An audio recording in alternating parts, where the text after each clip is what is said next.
السلام علیکم ورحمۃ اللہ وبرکاتہ۔ تعلیم الاسلام مکمل 4 حصے، تالیف حضرت علامہ مفتی کفایت اللہ رحمۃ اللہ علیہ۔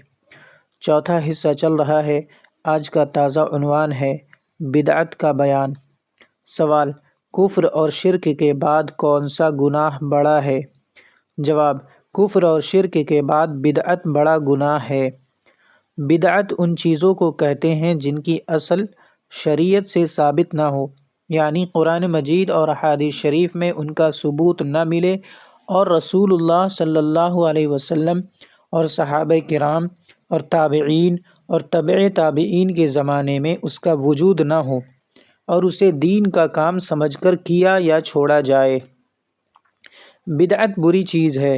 حضور رسول مقبول صلی اللہ علیہ وسلم نے بدعت کو مردود فرمایا ہے، اور جو شخص بدعت نکالے اس کو دین کا ڈھانے والا بتایا ہے، اور فرمایا ہے کہ ہر بدعت گمراہی ہے اور ہر گمراہی دوزخ میں لے جانے والی ہے۔